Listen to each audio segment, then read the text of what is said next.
Selamat pagi Bapak Ibu Saudara-saudari yang dikasihi Tuhan.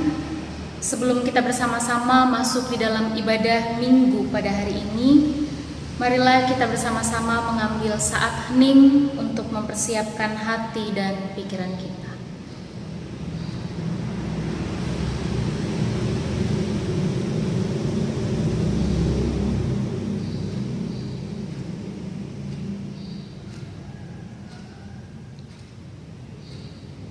Ibadah minggu pada hari ini berlangsung dengan pengakuan bahwa pertolongan kita adalah di dalam nama Tuhan yang menjadikan langit dan bumi.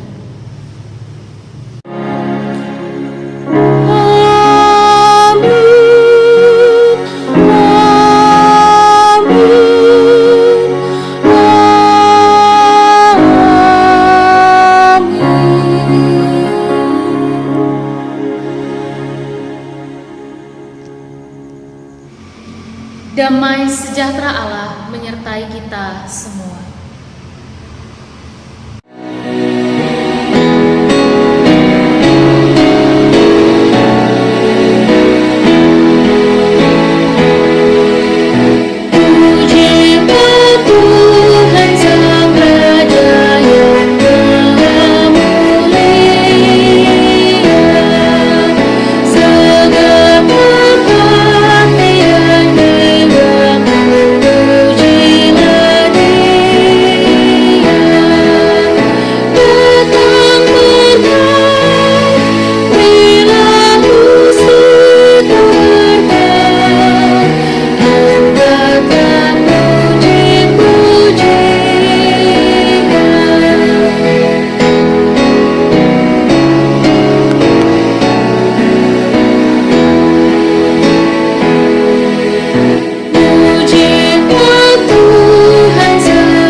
Saudara-saudari yang dikasihi Tuhan, saat ini kita akan masuk di dalam pembacaan dan perenungan firman Tuhan. Untuk itu marilah kita bersama-sama bersatu di dalam doa. Kita berdoa. Bapa yang Maha Pengasih, saat ini Tuhan kami hendak bersama-sama membaca dan merenungkan firman Tuhan. Kami mohon biarlah kiranya Roh Kudus Tuhan yang memimpin tiap-tiap kami, baik hamba-Mu yang akan memimpin perenungan ini, ataupun bagi kami semua yang bersama-sama membaca dan mendengarkan serta merenungkan firman Tuhan. Biarlah kiranya Roh Kudus Tuhan yang memampukan kami, membuka hati dan pikiran kami, agar kami di dalam segala keterbatasan dan kekurangan yang kami miliki, kami tetap dimampukan untuk dapat memahami, menerima, dan bahkan menemukan makna terpenting dari firman Tuhan yang kiranya boleh menjadi pedoman bagi kehidupan kami tiap-tiap hari. Berfirmanlah kepada kami karena kami siap sedia untuk mendengarkannya. Amin.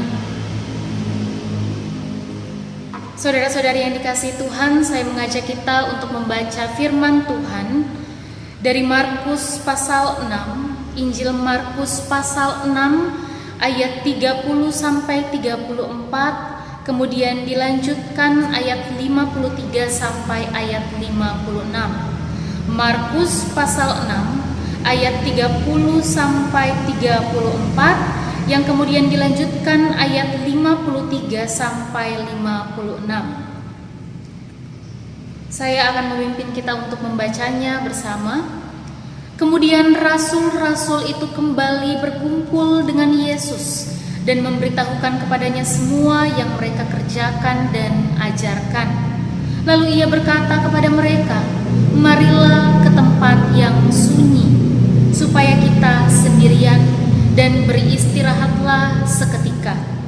Sebab memang begitu banyaknya orang yang datang dan yang pergi, sehingga mereka makan pun mereka tidak sempat. Maka berangkatlah mereka untuk mengasingkan diri dengan perahu ke tempat yang sunyi. Tetapi pada waktu mereka bertolak, banyak orang melihat mereka dan mengetahui tujuan mereka. Dengan mengambil jalan darat, segeralah datang orang dari semua kota ke tempat itu, sehingga mendahului mereka. Ketika Yesus mendarat, ia melihat sejumlah besar orang banyak, maka tergeraklah hatinya oleh belas kasihan kepada mereka, karena mereka seperti domba yang tidak mempunyai gembala. Lalu mulailah ia mengajarkan banyak hal kepada mereka. Ayat 53-56.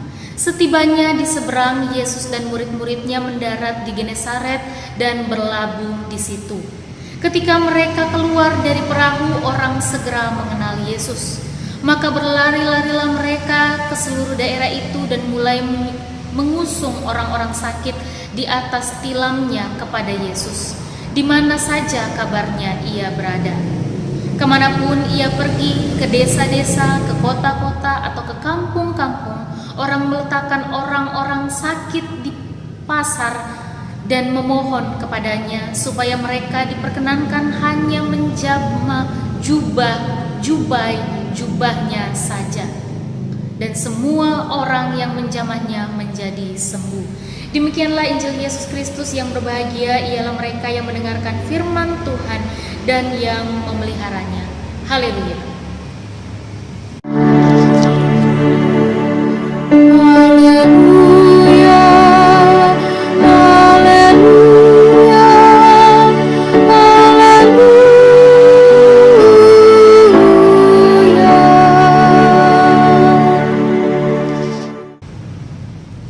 Saudara-saudari yang dikasihi Tuhan, tema renungan firman kita pada pagi hari ini adalah Yesus Kristus damai sejahtera kita.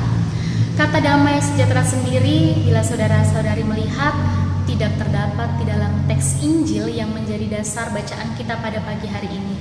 Tetapi kata damai sejahtera ini diambil dari bacaan leksionari kita, yang lain bacaan dari Efesus pasal 2 ayat 11 sampai ayat 22. Tidak kita bacakan di dalam ibadah pada pagi hari ini dalam bacaan 2. Bila saudara-saudara melihat di dalam liturgi, ada di dalam bacaan yang kedua, dalam liturgi tertulis yang dibagikan. Nah, saudara-saudara, tapi mungkin saya membacakan sedikit dari Efesus pasal 2 ayat 13 sampai ayatnya yang ke-15. Tetapi sekarang di dalam Kristus Yesus, kamu yang dahulu jauh sudah menjadi dekat oleh darah Kristus, karena Dialah damai sejahtera kita, yang telah mempersatukan kedua pihak dan yang telah merobohkan tembok pemisah, yaitu perseteruan. Sebab dengan matinya sebagai manusia, ia telah membatalkan hukum Taurat dengan segala perintah dan ketentuannya, untuk menciptakan keduanya menjadi satu manusia baru di dalam dirinya, dan dengan itu mengadakan damai sejahtera. Nah, saudara-saudari yang dikasihi Tuhan, meskipun kata damai sejahtera tidak terdapat di dalam teks bacaan Injil yang sudah kita baca bersama-sama, tetapi saudara-saudara, teks Injil kita pada hari ini kiranya boleh menolong kita untuk lebih memahami damai sejahtera seperti apa yang ingin kita pahami bersama-sama, atau yang dimaksudkan di dalam firman Tuhan kita pada saat ini. Apa artinya damai sejahtera dan bagaimana damai sejahtera digambarkan di dalam kehidupan kita pada saat ini. Saudara-saudari yang terkasih, bila saudara-saudari melihat bagian teks Injil kita pada hari ini, dalam Injil ini digambarkan bagaimana para murid telah melalui perjalanan pelayanan mereka yang cukup panjang dengan berbagai macam tantangan pelayanan yang baru mereka hadapi. Jadi di dalam Markus pasal 6 ini, saudara-saudara, kita telah membacanya selama 3 pekan. Ini adalah pekan yang terakhir kita membaca Markus pasal 6. Bila saudara-saudari mengingat, pekan yang pertama diawali dengan bagaimana ketika para murid pertama kali diutus untuk menjadi saksi Kristus, memberitakan firman Tuhan, memberitakan Injil kepada orang-orang banyak. Dan tentunya di dalam perjalanan pelayanan mereka ada berbagai macam tantangan yang mereka hadapi. Bahkan saudara-saudara, meskipun mereka ada banyak orang yang berbondong-bondong mengikuti Yesus, kita bisa melihat dijelaskan ada banyak orang yang mengikuti Yesus, ada banyak orang yang menjadi percaya, ada banyak orang yang mencari Yesus. Tetapi ada juga penolakan-penolakan yang mereka alami. Bahkan pada saat itu situasinya tidak lama setelah Yesus mendengar kabar bahwa Yohanes Pembaptis yang merupakan saudara Yesus juga dibunuh atau telah mati. Saudara-saudari bisa bayangkan bahwa pada saat itu Yesus pun sendiri masih dalam keadaan sedang berduka. Mereka lelah fisik, lelah spiritual, lelah emosi, dan mereka mengalami banyak kelelahan, lelah hati, lelah pikiran, lelah secara fisik karena mereka juga belum sempat untuk makan karena pelayanan yang mereka lakukan. Oleh karena itu, ketika mereka lelah, lalu kemudian Yesus menyadari bahwa mereka sudah cukup lelah di dalam perjalanan pelayanan ini, Yesus mengajak mereka untuk marilah kita ke tempat sunyi supaya kita sendirian dan beristirahatlah seketika. Mereka ingin beristirahat di tempat yang sunyi, menenangkan pikiran mereka. Tetapi apa yang terjadi saudara-saudara? Apa yang terjadi ketika mereka tiba? Ternyata di tempat itu pula ada orang banyak yang menanti. Dan bahkan Yesus mengatakan mereka seperti domba-domba tanpa gembala. Maka tergeraklah hati Yesus oleh belas kasihan. Dan Yesus mengajarkan banyak hal kepada mereka. Dan bahkan saudara-saudara, bila kita melanjutkan pembacaan seterusnya pada ayat 35 sampai ayat 44, di situ diceritakan setelah Yesus mengajarkan mereka tentang banyak hal, Yesus juga kemudian di situ melakukan mujizat yang 5 roti dan 2 ikan yang kemudian bisa untuk memberi makan lebih dari 5.000 orang. Saudara-saudari bisa bayangkan ada banyak sekali orang yang Yesus harus layani, walaupun pada saat itu mereka sedang butuh waktu untuk istirahat, mereka butuh kesunyian, mereka butuh ketenangan. Saudara-saudari yang terkasih, kadang-kadang kita sedikit tertukar di dalam menggunakan kata hening, sunyi, tenang dengan damai, apalagi damai sejahtera. Di dalam kamus-kamus kadang-kadang memang kata ini dijadikan sinonim antara damai, tenang, hening, dan sunyi. Tetapi saudara-saudara yang dikasihi Tuhan, hening, sunyi, tenang itu tidak sama dengan damai sejahtera yang dimaksudkan di dalam firman Tuhan yang berusaha untuk kita pahami. Damai sejahtera berbeda dengan hening, sunyi, atau tenang. Mungkin di dalam hening, sunyi, dan tenang itu ada damai. Bisa jadi ada damai. Tetapi damai tidak selalu hanya sunyi, hening, dan tenang itu. Damai sejahtera bisa mencakup banyak hal lebih daripada sunyi, hening, dan tenang itu. Saya ulangi, di dalam sunyi, hening, dan tenang bisa jadi ada damai. Bisa jadi ada damai sejahtera kita rasakan. Tetapi damai sejahtera bukan hanya sekedar kesunyian, ketenangan, atau keheningan itu. Tetapi damai sejahtera lebih dari itu. Kita mungkin bisa mencoba memahaminya lebih dalam dari teks kita. Saya kembali kepada teks kita. Ketika Tuhan Yesus menolong dan melayani orang banyak, Ia mengajari mereka banyak hal, Ia menolong mereka yang kelaparan, memberi makan kepada mereka yang kelaparan. Apakah hening? Tidak. Apakah mereka berada dalam situasi yang tenang atau tenang atau sunyi? Tidak, saudara-saudara. Tetapi apakah ada damai sejahtera? Ada. Apakah ada damai sejahtera di tempat itu? Tentu saja ada. Dengan belas kasih yang dimiliki Yesus, Ia menghadirkan damai sejahtera bagi orang-orang yang ada di tempat itu. Saya juga mungkin bisa kasih contoh di dalam kehidupan kita tiap-tiap hari. Misalnya saudara-saudara, saat ini kita sering kali diminta, memang ini yang harus kita lakukan, isolasi mandiri bila kita terkena COVID-19, atau mungkin kita lebih menjaga untuk tidak berinteraksi dengan banyak orang. Seringkali kita merasa hening, sunyi di rumah, seperti itu. Tetapi kita pun kadang-kadang menyadari bahwa belum tentu ada damai sejahtera di dalam hati kita. Apalagi saudara-saudara, ketika kita hening, sunyi di dalam rumah, tapi ternyata kita mendengar bahwa tetangga kita membutuhkan pertolongan, tetangga kita sedang sakit. Kita pasti berusaha bagaimana caranya supaya kita bisa menolong mereka. Bagaimana caranya supaya kita bisa melihat keadaan mereka, bagaimana kita bisa menolong mereka, mungkin tanpa menyentuh dan tanpa melihat, tetapi kita bisa memberikan bantuan sehingga tetangga kita ini mendapatkan pertolongan. Itu ketika kita memberikan pertolongan, kita bisa merasakan damai sejahtera. Tetapi ketika kita hanya hening, sunyi, diam, belum tentu kita bisa merasakan damai sejahtera, apalagi mengetahui bahwa ada orang lain yang membutuhkan pertolongan kita.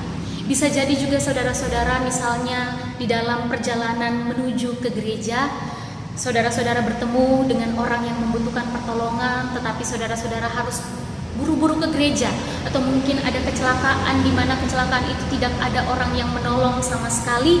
Ketika saudara-saudara sampai ke gereja dan saudara tidak sempat menolong orang itu, saudara-saudara kehilangan damai sejahtera. Meskipun di gereja mendapatkan ketenangan, sunyi dan hening mungkin, tetapi hati kita tetap tidak damai sejahtera. Kenapa? Karena kita memikirkan ada orang yang membutuhkan. Lain halnya saudara-saudara, mungkin di tengah kehidupan, misalnya ketika kita berkumpul dengan keluarga-keluarga atau orang-orang yang kita sayangi. Tidak hening, tidak sunyi, tidak tenang. Ada ribut rukun istilahnya. Kemudian mungkin ada anak-anak yang berantem, terus kemudian ada bercandaan-bercandaan, guyon, berdebat dan lain sebagainya. Tidak tenang, tidak hening, tidak sunyi, tetapi ada damai sejahtera di tempat itu. Jadi saudara-saudari yang dikasihi Tuhan, damai sejahtera bukan hanya sekedar tenang dan bukan malah kita berdiam diri. Damai sejahtera adalah juga tanggung jawab bagaimana apa yang perlu kita lakukan untuk bisa menghadirkan, membawa damai sejahtera itu. Bagaimana kita bisa merasakan damai sejahtera Kristus di dalam kehidupan kita dan bahkan memberikannya kepada orang lain. Ketika di dalam liturgi ibadah kita mengatakan saling bersapa, damai sejahtera Kristus bersama saudara-saudari sekalian, saudara-saudari kemudian menjawab juga kini dan selamanya atau dan bersama saudara juga.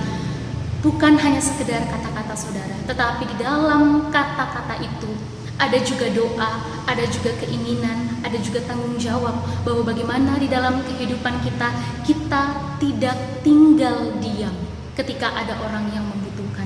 Kita tidak tinggal diam ketika ada orang yang memerlukan pertolongan. Kita tidak tinggal diam ketika kita melihat ada ketidakadilan di sekitar kita. Kita tidak tinggal diam ketika kita melihat orang yang teraniaya. Karena apa? Karena kita harus menghadirkan damai sejahtera itu. Dan damai sejahtera bukan kita tinggal diam, tetapi damai sejahtera itu saudara-saudara, meskipun ada tantangan, ada kesulitan, ada berbagai macam persoalan-persoalan yang harus kita hadapi, tetapi bagaimana kita bisa menghadapinya bersama-sama dengan Kristus. Kita menemukan Allah di dalam segala jalan yang kita tempuh untuk menyelesaikan persoalan itu. Kristus hadir, cinta kasih hadir, pertolongan hadir, itulah damai sejahtera. Dan di dalam Kristus kita menemukan damai sejahtera kita. Kiranya damai sejahtera Kristus senantiasa menyertai saudara-saudari sekalian. Terpujilah Tuhan. Amin. Saat teduh bagi kita semua. Saat ini kita akan masuk di dalam doa syafaat. Marilah kita bersama-sama berdoa. Engkau Tuhan yang senantiasa kami percaya di dalam kehidupan kami. Senantiasa juga Tuhan kami bersyukur kepadamu atas nafas kehidupan, atas kasih setia dan damai sejahtera yang masih Tuhan nyatakan di dalam kehidupan tiap-tiap kami. Biarlah kiranya damai sejahtera yang Tuhan hadirkan juga dapat kami perjuangkan, juga dapat kami lakukan, kami aplikasikan di dalam kehidupan kami sehari-hari Tuhan. Biarlah kami lebih memahami lagi apa yang dimaksudkan dengan damai sejahtera ini, dan biarlah kami bersama-sama berjuang untuk menyatakannya di tengah kehidupan kami sebagai manusia. Bahkan meskipun kami berada di tengah berbagai macam tantangan kehidupan, berbagai macam kesulitan, biarlah kiranya Tuhan damai sejahtera Tuhan senantiasa tetap dapat kami hadirkan, kami perjuangkan di dalam kehidupan kami tiap-tiap hari. Demikian Tuhan kami mohon kepadamu, biarlah kiranya Tuhan juga menyertai kami di dalam kami menjalani kehidupan sehari-hari. Kami mohon Tuhan berikan kami kesehatan, kekuatan, penyertaan, dan bahkan biarlah kami mohon Tuhan juga berkati kami dalam segala sesuatu yang kami usahakan, pekerjaan kami di dalam kehidupan kami tiap-tiap hari. Meskipun saat ini kami berada di tengah pandemi COVID-19 dan dengan berbagai macam tantangan-tantangan kehidupan yang kami hadapi, kami mohon Tuhan senantiasa menguatkan kami.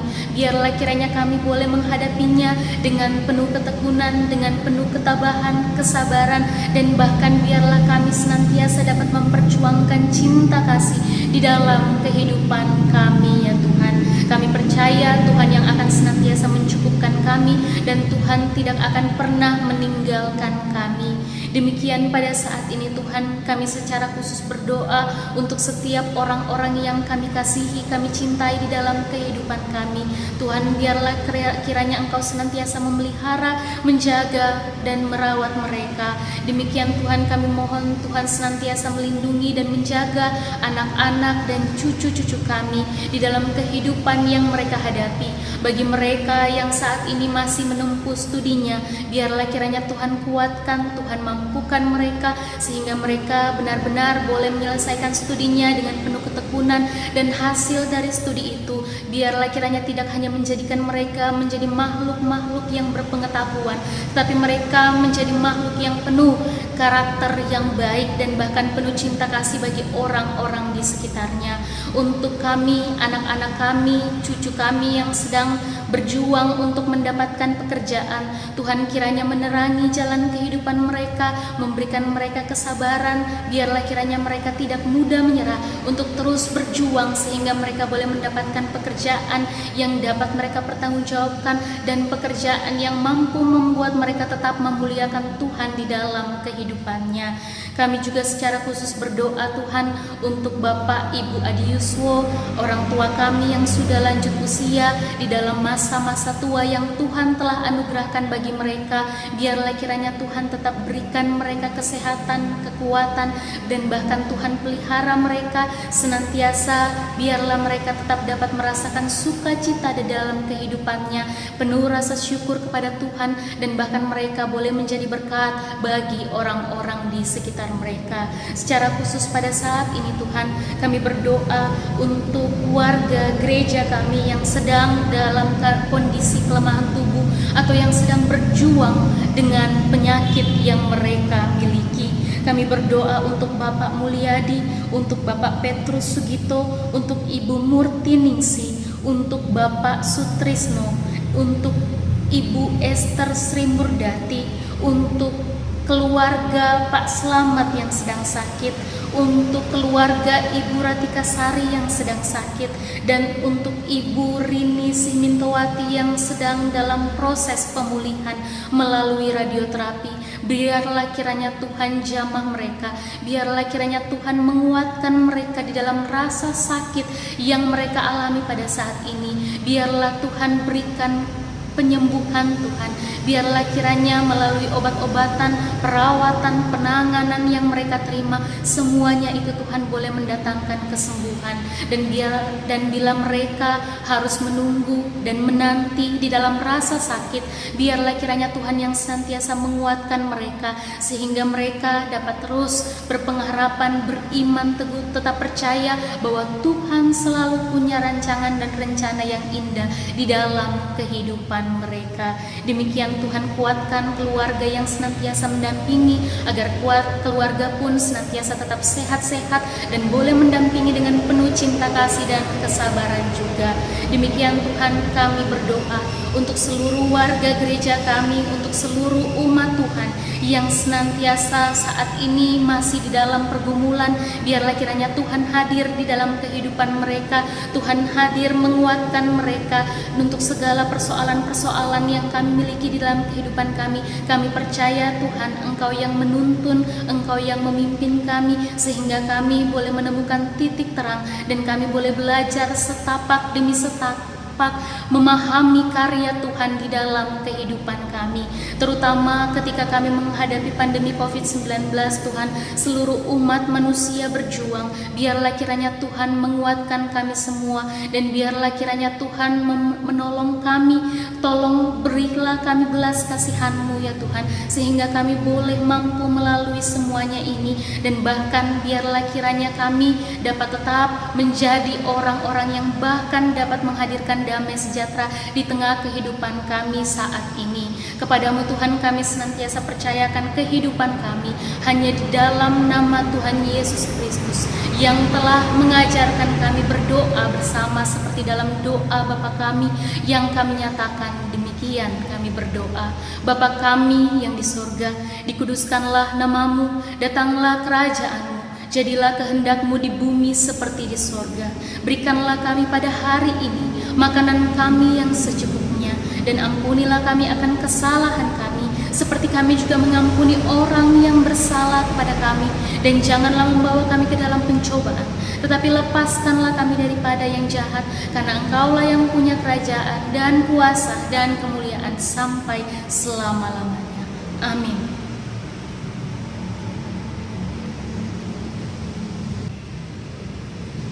Saudara-saudari, marilah kita bersukacita dan menyatakan sukacita kita melalui ucapan syukur atas kemurahan Allah melalui persembahan yang kita kumpulkan bersama. Kita mendasari pengumpulan persembahan pada hari ini dari firman Tuhan, Amsal pasal 11 ayat 24 sampai 25a. Ada yang menyebar harta tetapi bertambah kaya, ada yang menghemat secara luar biasa namun selalu berkekurangan. Siapa banyak memberi berkat, diberi kelimpahan. Pengumpulan persembahan ini kita lakukan sambil kita menyanyikan pujian syukur padamu ya Allah dari NKB 133. Syukur padamu ya Allah atas segala rahmat-Mu. Syukur atas kecukupan dari kasih-Mu penuh. Syukur atas pekerjaan walau tubuh pun mempan. Syukurlah atas kasih sayang dari sana dan teman.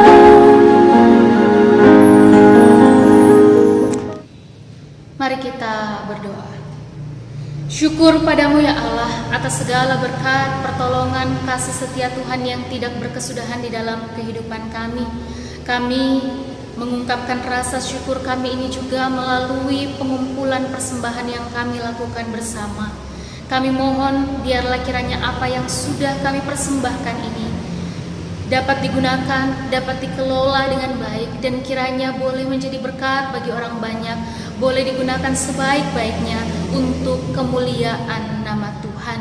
Dan kami mohon biarlah berkat-berkat Tuhan yang masih ada pada kami, Tuhan berkati juga sehingga kami pun dapat mengelolanya, dan kami senantiasa apa yang ada pada kami, apa yang sudah kami berikan kepada gereja, semuanya untuk kemuliaan nama Tuhan. Di dalam nama Tuhan Yesus Kristus kami berdoa.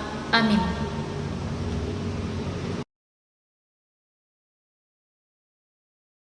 Saudara-saudari yang dikasihi Tuhan, sebelum kita kembali di dalam kehidupan dan aktivitas kita sehari-hari, kita diutus untuk senantiasa menghadirkan damai sejahtera di tengah kehidupan kita. Dan marilah sebelum kita mengakhiri ibadah ini, kita menerima berkat Tuhan. Tuhan memberkati kita dan melindungi kita. Tuhan menyinari kita dengan wajah-Nya dan memberi kita kasih karunia. Tuhan menghadapkan wajah-Nya kepada kita dan memberi kita damai sejahtera. Amin.